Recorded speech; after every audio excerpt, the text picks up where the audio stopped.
Olá a todos, sejam bem-vindos ao canal.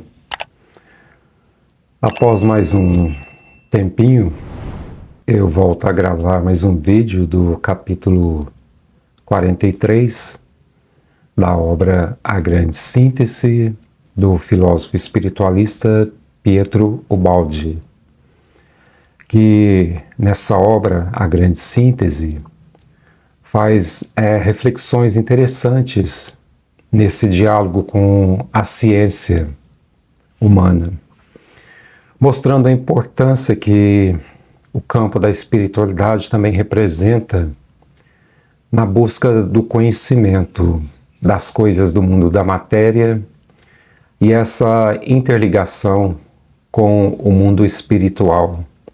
Ainda que a ciência feche a cara, ela se negue a buscar compreensão desse campo, que é uma ponte nessa busca realmente de um sentimento, de uma aprendizagem holística do que a gente chama de todo. Aquilo que o cientista britânico já falecido Stephen Hawking tanto buscou, que era a teoria de tudo. Mas ao ler uma obra como a obra Grande Síntese, nós passamos a compreender que não se chega ao conhecimento holístico, a esse conhecimento completo das coisas, se não se abre o campo para a intuição, realmente para esse elo com outras dimensões da espiritualidade. Então Pietro Ubaldi começa falando desse capítulo, que é o capítulo 43, sobre essa limitação da razão e dos sentidos. Porque ao longo da história, quando a humanidade realmente ela rompeu, né? Até para lembrar para as pessoas que o conhecimento empírico, o conhecimento racional, conhecimento acadêmico, ele nasce de dentro da igreja. No caso, a igreja cristã oficial, né, que depois vai surgindo outras ramificações, outras rupturas, que é a igreja católica. Da igreja católica vão surgir as universidades. E depois, com o avançar da história, né, o pensamento iluminista, entre outros fatores, ocorre um rompimento do meio acadêmico com esse conhecimento mais atrelado ao espiritualismo. E a ciência começa a caminhar mais no campo da razão, do terra a terra, do que daquilo que os sentidos humanos conseguem perceber da realidade. É isso que Pietro Ubaldi faz uma primeira reflexão nesse capítulo. Mas a gente se questiona, será que a realidade é apenas aquilo que os sentidos humanos conseguem apreender? Aquilo que os nossos olhos, que os nossos ouvidos, aquilo que a gente consegue perceber, estabelecer um raciocínio racional realmente? É só isso a realidade? Mas existem perguntas que, desde os gregos antigos, são feitas. Qual que é a substância elementar do universo? A substância que formou tudo. Quem somos nós? Como que surge o pensamento dentro de um processo de evolução?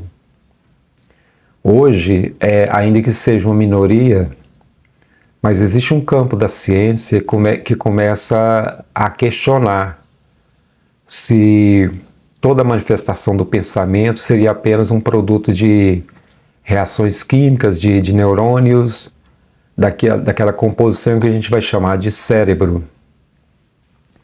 Mas eu gosto assim de falar do capítulo e acrescentando algumas coisas. Eu não fico totalmente no texto aqui, até para estabelecer um diálogo com vocês.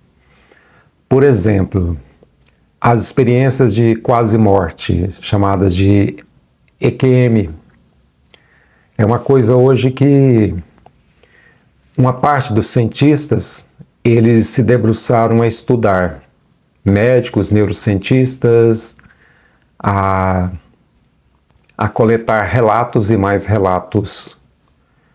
Qualquer pessoa que entrar aqui no YouTube vai fazer uma pesquisa rápida e vai se deparar com uma gama enorme de relatos de pessoas que passaram por esse tipo de experiência,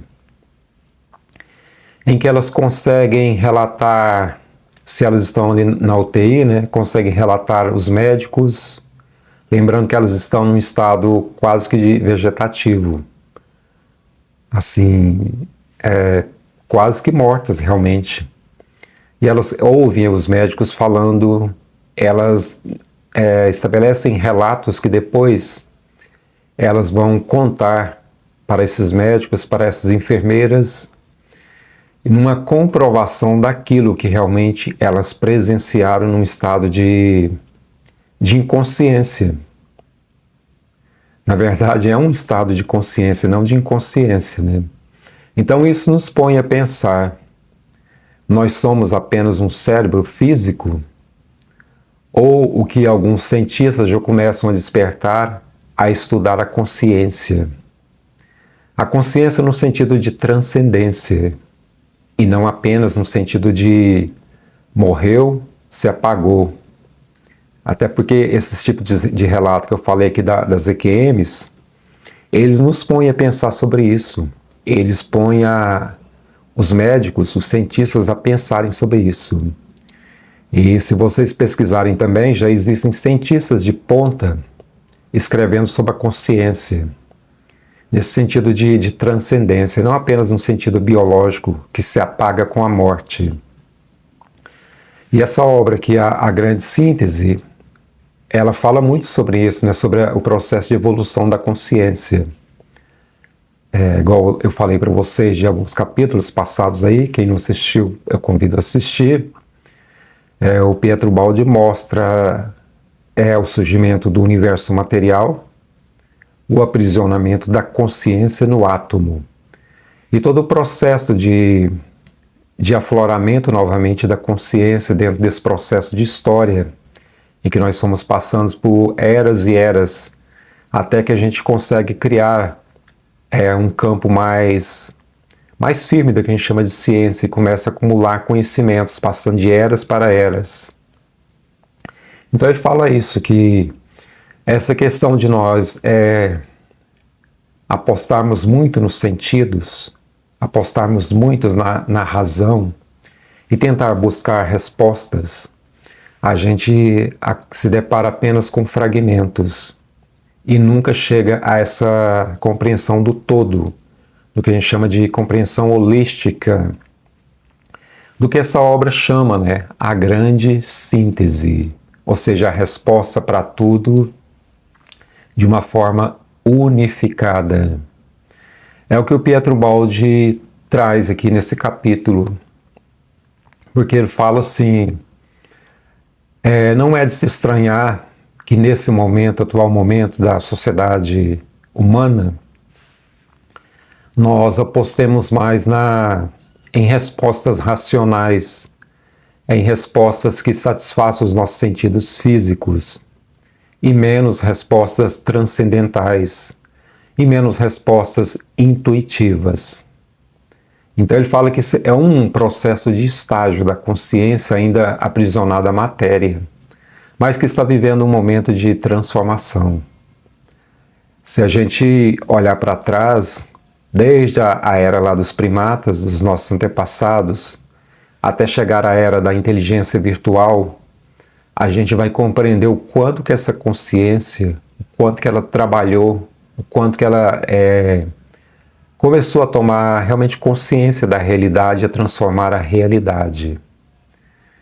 Então é um processo gradativo de evolução e que, como diz o Baldi, não é de se estranhar, não é de estranhar realmente esse atual momento dessa aposta apenas no terra a terra.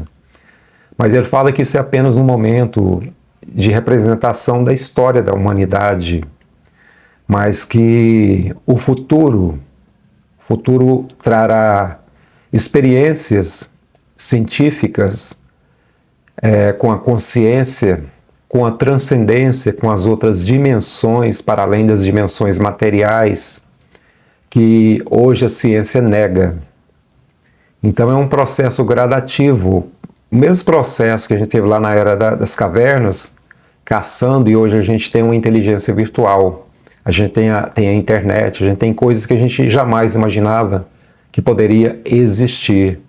E elas se materializaram. Por quê? Porque a consciência, que é uma emanação de Deus, que é a inteligência realmente pura, que é aquilo que a gente chama de imagem e semelhança de Deus, que não tem nada a ver com forma material, ainda que algumas crenças tradicionais pensem isso, né? E até tragam uma imagem antropomorfizada de Deus. A gente inverte as coisas, né? A gente quer colocar Deus como a nossa imagem e semelhança. Não tem nada a ver.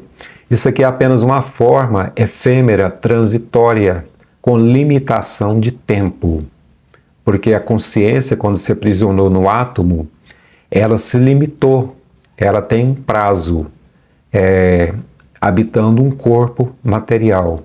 Mas esse corpo, quando ele vence esse prazo, que esse corpo se torna pó, que vai formar até novas estrelas, como dizia o Carl Sagan, mas a consciência não. A consciência ela faz parte da essência de Deus. É aquilo que pensa eternamente, é aquilo que cria eternamente, é aquilo que está para além do tempo e do espaço. É a consciência. É essa manifestação menor de Deus, daquilo que a gente nominou de Deus, né? A gente teve esse nome. Ainda que outras culturas dêem outros nomes também para essa mesma manifestação cósmica criadora. E a ciência, ela busca, através desses fragmentos, é só a gente imaginar um jarro puro, cristalino, que ele caiu, realmente ele caiu, né? Ele caiu de uma mesa e ele foi ao chão e se fragmentou em milhões de pedacinhos. E quando a ciência começa a consciência, né, através da ciência, ela começa a fazer um estudo dessa realidade pela ótica materialista, ela começa a juntar esses caquinhos. Só que cada caquinho tem uma resposta relativa do que seja o absoluto. Daí a gente falar a grande síntese, a união do todo. Porque a evolução, o objetivo da evolução é juntar novamente esses caquinhos que eles estão sendo juntados. Não para dar uma resposta ao ego, mas para despertar a consciência. A consciência começa a se perceber, ela começa a perceber o meio, ela começa a fazer questionamentos mais profundos, lá do cerne realmente da alma. E ela começa a realmente dizer quem eu sou, por que eu estou aqui, para onde que eu estou indo, de onde que eu vim, o que é Deus. Então esses questionamentos fazem parte desse despertar da consciência. E o que o Pietro Baldi fala, eu estou adiantando as coisas aqui, o Pietro Baldi fala que para a ciência avançar mais dentro desse conhecimento do todo, ela precisa aguçar o campo da intuição. Ela precisa ouvir a intuição, porque a intuição, ele é o elo de ligação com as outras dimensões. No plano físico, como lá na Grécia eles falavam, como o Pietro Baldi fala também, nós estamos apenas recordando as coisas. Nós estamos apenas recordando, nós não estamos aprendendo. Nós estamos recordando as coisas. Porque o universo já está. Deus sempre será, Deus sempre é, Ele sempre é. Então, as experiências que nós estamos passando, produto de uma queda de dimensão, vindo de um mundo original, que o Pietro Baldi chama de sistema, e essa queda no átomo, quando surgem os átomos que vão se compondo, dando forma às coisas, e surge o mundo da matéria, é o campo de experiência dessa consciência. Essa consciência que estava rudemente na pedra, e começou todo um processo de despertamento. E cada vez mais vai se despertar. E a ciência, ela vai chegar a um ponto em que ela vai ouvir mais o lado da intuição. Por exemplo, Albert Einstein, a teoria da relatividade, o conhecimento de Einstein, ele partiu primeiramente do campo da intuição. Depois ele foi para os laboratórios, começou a aplicar fórmulas matemáticas. E ele chegou àquelas conclusões, né, que existem os buracos negros, hoje comprovado, fotografado. Agora eu vi uma matéria falando sobre um grande halo de luz, que era mais uma das teorias criadas por Einstein, que foi comprovada agora. É a questão da curvatura que a luz faz no espaço-tempo. Então produz um big halo de luz, que foi comprovado agora. Eles conseguiram observar esse campo. Então tudo isso nasceu do campo da intuição. A mesma coisa você pode falar de Thomas Edison, Tesla. Todas essas mentes criativas, elas não começaram experimentando as coisas como a ciência faz, né? Primeiro, teve um campo de intuição, um flash, que a gente chama de eureka, e começou a experimentar aquilo. Será que isso aqui realmente é desse jeito que está vindo aqui na minha mente? E começaram a desenvolver, né? E começaram a criar, começaram a trabalhar, e deixou isso de presente para a ciência vai trabalhando. Então, assim, o Pietro Baldi fala, é normal esse momento materialista da ciência, mas também não pode se viver desse dogmatismo, porque se a ciência criticava a religião e ela rompeu com a religião para trilhar o seu caminho próprio, os cientistas também, alguns cientistas têm que perceber que eles também são dogmáticos. Eles também, eu não estou generalizando, estou falando, alguns cientistas tornam-se dogmáticos, tornam-se fechados e não abrem a possibilidade de um conhecimento se ampliar. Talvez o conhecimento está ali no campo astral, já vendo que é um momento dele aflorar no mundo material, mas aquele cientista ali que está qualificado para isso, ele está com a mente fechada, ele não abre o campo da intuição, ele só quer ir ali no lado empírico, no lado racional, no lado dos seus sentidos, e ele se nega a receber essa inspiração que vem dos laboratórios do plano astral, das mentes, das correntes mentais do plano astral. O Pietro Baldi, como que ele escreveu essa obra Grande Síntese? Como que ele escreveu as 24 obras dele? Ele dizia assim que não foi uma experiência como as experiências do Chico Xavier ou de outros médiuns, naquele contato mais direto com, desculpem, com a mente que está no plano astral. Ele conseguia elevar a sua consciência, elevar a um plano mais alto, a sua consciência, sabe? E ele conseguia acessar esses arquivos mentais, essas inspirações de mentes que estão no plano astral. Então ele captou isso, é o que ele chama de sua voz, que foi essa voz inspirativa, né? Que agregou o conhecimento que ele já tinha, o Pietro Baldi já tinha, que era um poliglota, era uma pessoa que veio de uma família assim, muito rica, que ele teve todas as condições para estudar. Então ele desenvolveu muito a mente dele, né? E era uma pessoa espiritualizada, não era uma pessoa ateísta, uma pessoa apegada às coisas da matéria. Então o plano astral, as mentes evoluídas do plano astral, entenderam que ele tinha essa capacidade, né? E ocorreu essa conexão, porque a mente dele conseguiu, a consciência dele, né, conseguiu atingir um nível de elevação em que ele contactou essas mentes e ele começou a escrever essas obras. Enfim, é uma coisa brilhante. A mesma coisa a gente pode falar do Einstein.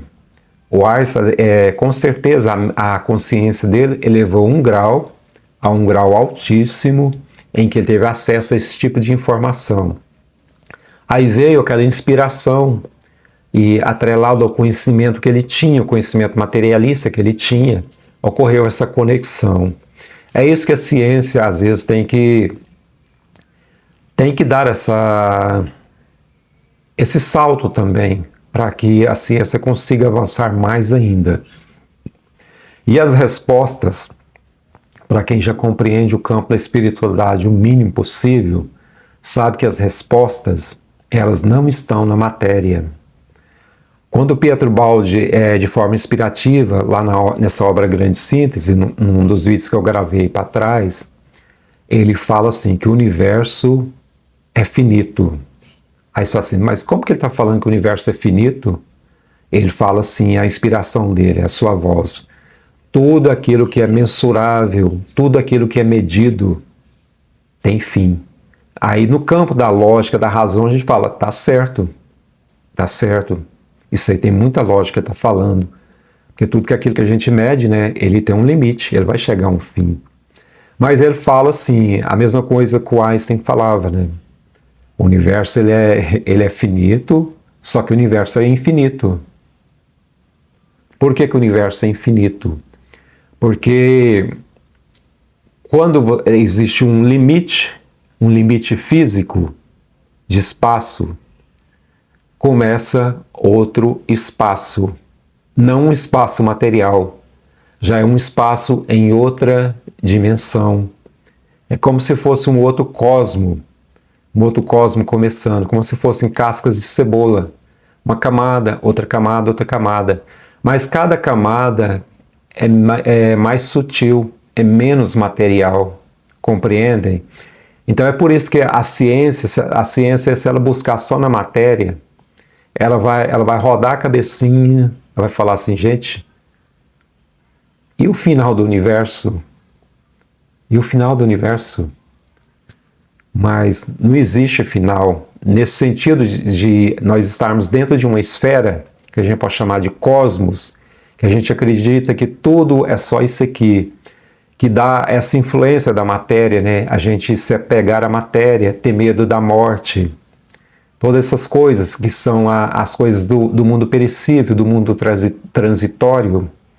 Mas quem está fora da esfera, no caso, as outras dimensões, aquilo que a gente chama de espíritos, que nada mais que são consciências que já deixaram o mundo da matéria, de uma forma definitiva ou não. Por exemplo, a pessoa está numa experiência de quase morte. Ela não morreu. Ela está numa experiência de quase morte. Mas ela consegue acessar a outra dimensão. Por que que ela consegue? É a consciência, não é o corpo material. Não tem nada a ver com o cérebro. É a consciência.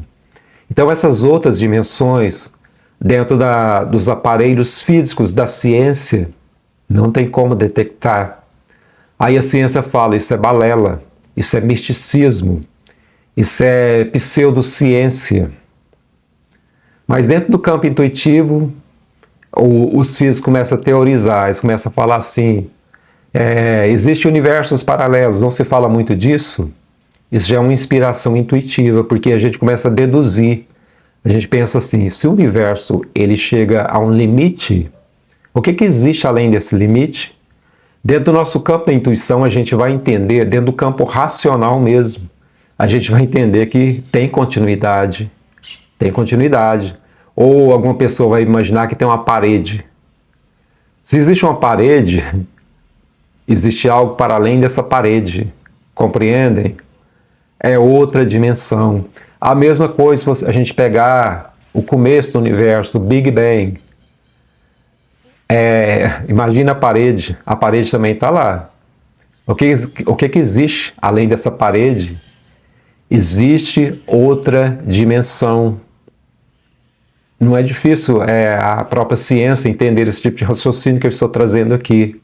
porque isso é muito lógico, isso é muito racional também. Isso é muito intuitivo também, o campo da intuição. Eu avancei aqui, mas tá tranquilo aqui.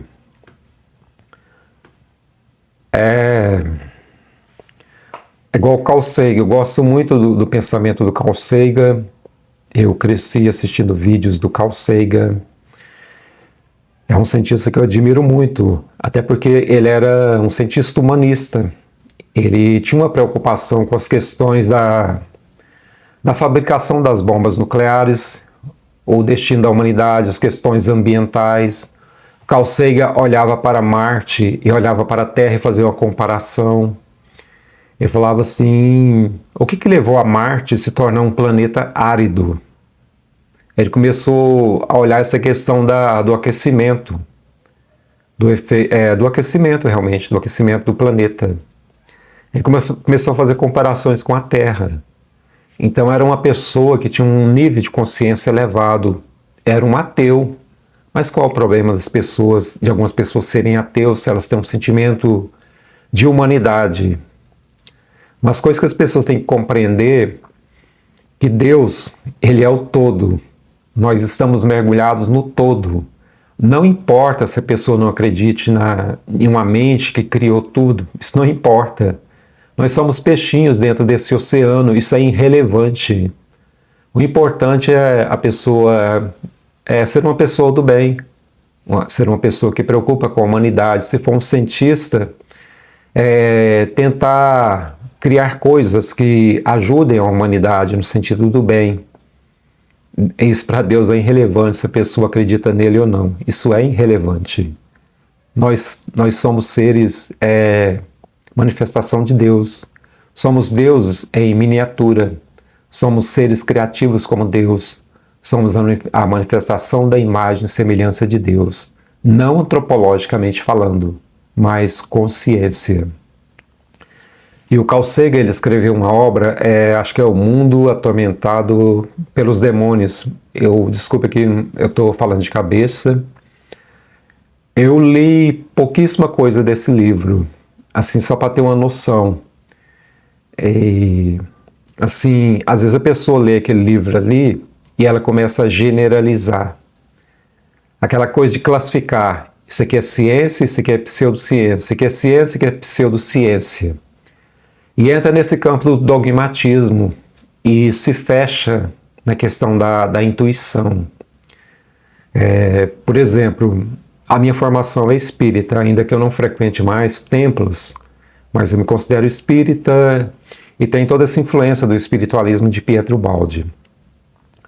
Se as pessoas pesquisarem a mediunidade, como tem cientistas que pesquisam, e tiveram muitos no século XIX para o século XX, vocês vão se surpreender com as coisas que desafiam a ciência. Desafiam a ciência.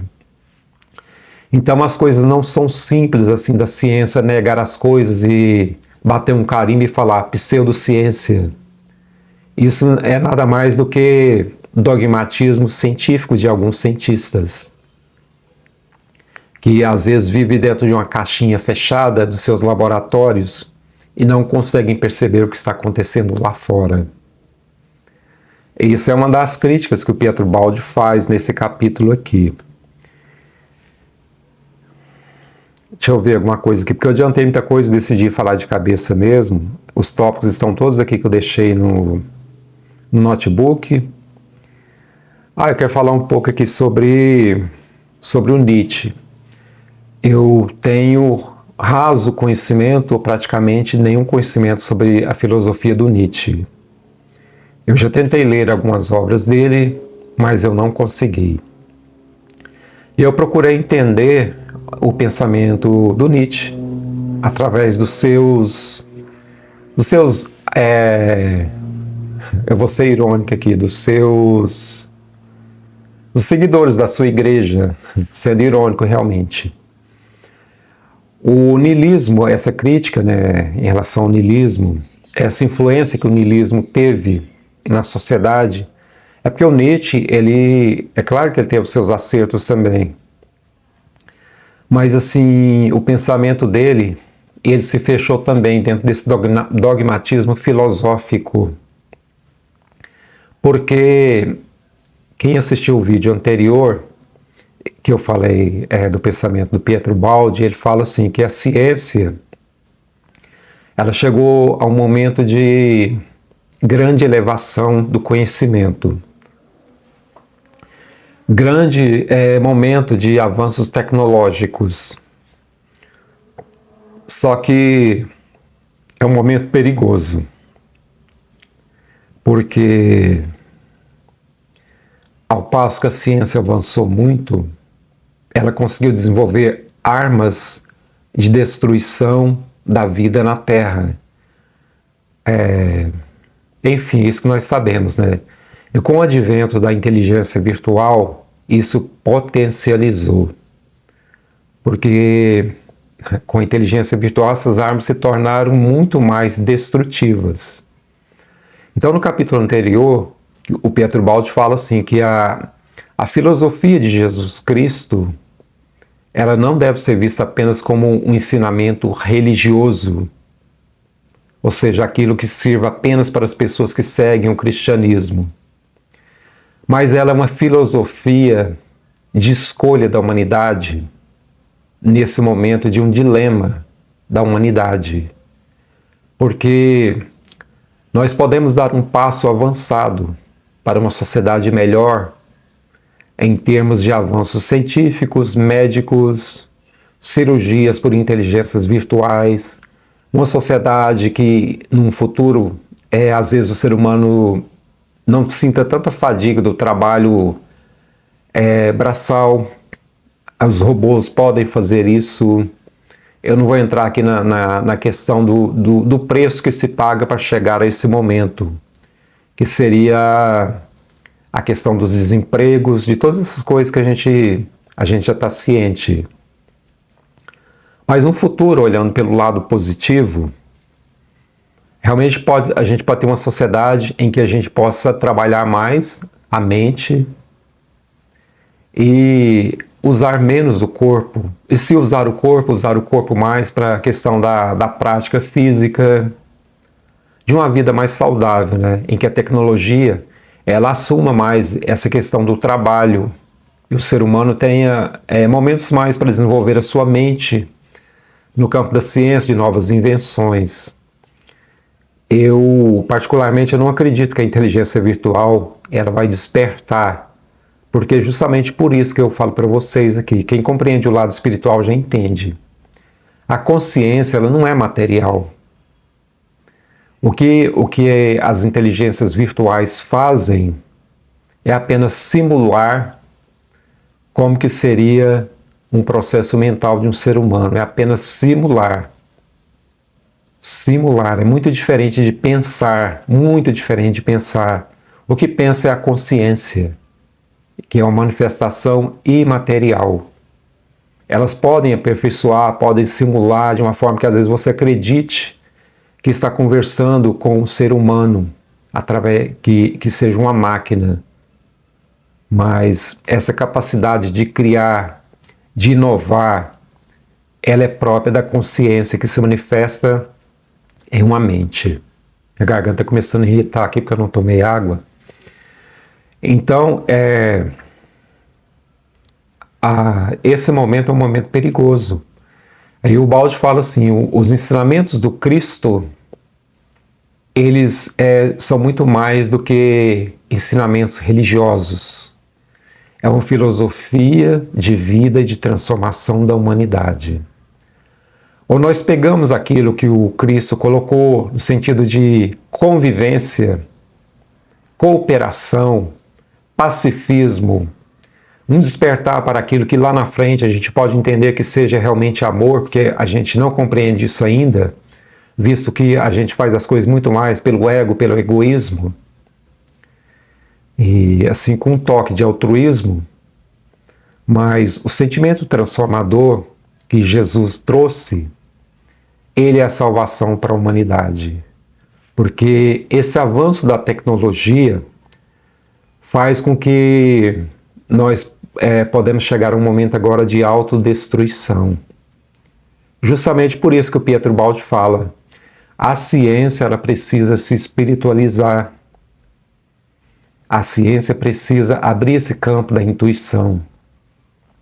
Porque se um cientista, ou alguns cientistas, eles apenas caminham pelo campo do materialismo, pela falta de ética nas coisas, nas questões das experiências genéticas, naquelas coisas mais bizarras que aconteceram, por exemplo, com a ideologia nazista, de você pegar pessoas vivas e fazer experiências as mais horríveis, as mais terríveis que um ser humano possa sofrer. Você cortar um ser humano vivo e tirar um braço dele para ver as reações dos nervos, entre outras coisas que esse lado da ciência, sem o sentimento de influência da filosofia de Jesus, fez com seres humanos. Ou então de você jogar um agente laranja, como foi jogado no Vietnã, e ver as pessoas agonizar. Ou então você jogar bombas nucleares, como foi jogadas em Hiroshima e Nagasaki, para você ver como que é o poder de destruição de uma bomba atômica. É isso que o Pietro Baldi fala. A ciência ela precisa se espiritualizar, porque se os homens de ciência, as mulheres de ciência, não tiverem essa ética, essa empatia de amor, todo o conhecimento, todas as armas de destruição que estão sendo criadas, pode ser o fim da humanidade agora. Então é por isso que ele fala que não pense que o ensinamento que Jesus trouxe, ele se serve apenas ao campo da religião. É porque às vezes o campo da religião, ele sequestrou esse tipo de ensinamento de Jesus. Sequestrou no sentido de levantar patrimônios materiais, que a gente vai chamar de espiritualismo materialista, ou religiões materialistas, um campo que você consegue aprisionar várias mentes, que não deixa que essas mentes aprisionadas comecem a pensar de forma própria, no sentido libertador, de entender realmente o que foi a filosofia de Jesus Cristo, e você crie bolhas fechadas. Não era isso que Jesus veio trazer ao mundo. É isso que o Pietro Baldi compreendeu muito mais que outros homens, muito mais que outros líderes religiosos. Ele foi uma prova viva, porque quando ele entendeu esse campo da sua intuição, ele fez uma coisa que muitas pessoas não fariam. Ele, um homem muito rico, ele abriu mão da riqueza. Ele abriu mão da riqueza, de tudo que ele tinha, da família dele. Ele foi viver como um professor, humildemente, aqui no Brasil, lá na Itália já, e depois no Brasil, onde ele terminou a sua existência. Então a compreensão de cristianismo dele é muito maior do que a nossa. E o que Pietro Baldi fala é isso. A ciência precisa se espiritualizar também. A gente não fala aqui no sentido da ciência virar uma religião, uma igreja, não é isso. Até porque muitos campos da ciência se tornaram igrejas, dogmáticas também, fechadas como muitas religiões. Desculpe, eu tive que fazer essa emenda aqui no vídeo, porque depois que eu fiz o vídeo eu percebi uma coisa. Eu comecei a falar do Nietzsche, o filósofo alemão, e depois o assunto saiu. Eu comecei a falar da questão da ciência, né, da ética na ciência, fundamentada no pensamento de Pietro Baldi, e o cristianismo. E é justamente isso que eu esqueci de falar, porque o pensamento do Nietzsche, ele classifica o cristianismo como uma crença fraca. É isso que eu queria tocar aqui, porque foi uma compreensão equivocada do Nietzsche. Quando ele começa a estudar lá a influência de Dionísio, lá, o pensamento dionísico na Grécia Antiga, E ele faz essa comparação, né, no sentido do prazer de se viver o mundo pelo prazer, de aproveitar o mundo, nessa efemeridade, né, que ele vai chamar da questão do eterno retorno, né, de saber lidar com esse sofrimento que é inevitável. Mas o que o Nietzsche não conseguiu compreender é que o cristianismo ele não é uma crença fraca. A filosofia de Jesus Cristo, como o Pietro Baldi fala aqui, que eu falei para vocês no final, antes de fazer esse corte aqui no vídeo, ele é a solução para a transformação do mundo, muito mais que um pensamento religioso. É uma escolha da humanidade que Jesus trouxe ao mundo. Um mundo altamente tecnológico e científico que pode dar um grande salto. Mas para isso, é preciso adotar os preceitos que o cristianismo trouxe. Não no sentido de religião, porque isso é uma deturpação que os homens fizeram, mas no sentido de transformação, de ética, de mudança de mentalidade. Porque se não ocorrer isso, a humanidade caminha passos largos para a autodestruição, justamente por esses mecanismos que a consciência desenvolveu no mundo da matéria, que se tornou um mundo altamente perigoso. Então, o cristianismo, Nietzsche, ele nunca foi uma crença fraca.